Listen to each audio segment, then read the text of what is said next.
divided by I by 2. So draw one table.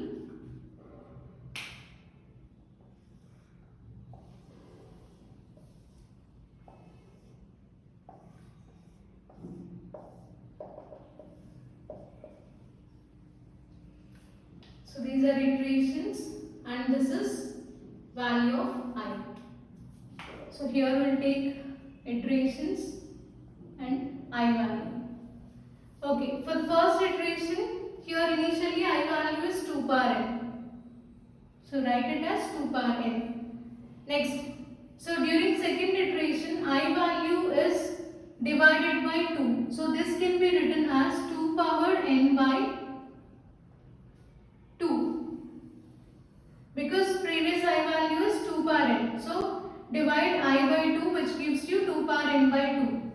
Next, during iteration 3, divide this statement by 2 again, which is nothing but 2 power n by 2 by 2. That is 2 into 2 or 2 square.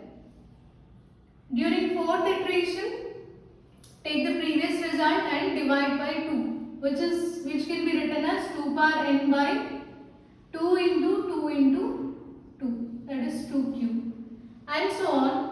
Do it till iteration k, which can be written as 2 power n by 2 into and so on k.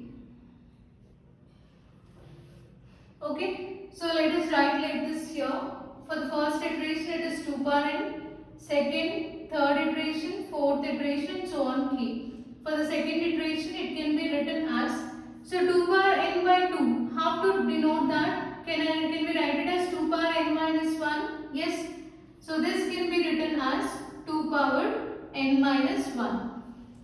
Whereas here this value is nothing but 2 power n by 2 square. So that can be written as 2 power n minus 2. So this is 2 power 1.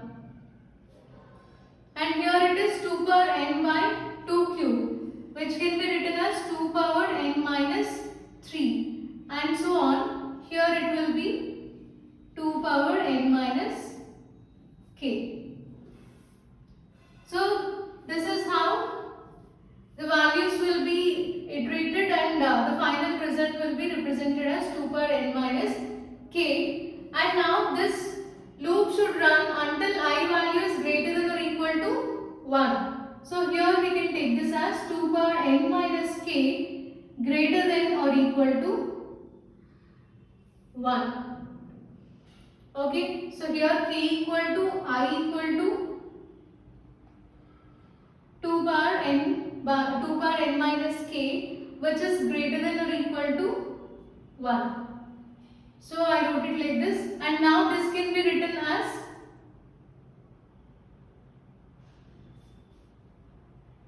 n minus k.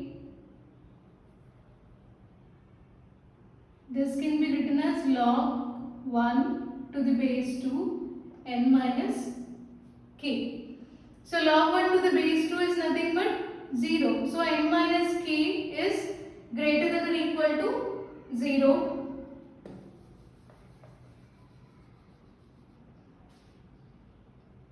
So k is equal to n. Okay. So this is nothing but final time complexity is big O of n. So for this example, time complexity is big O of n based on the given steps.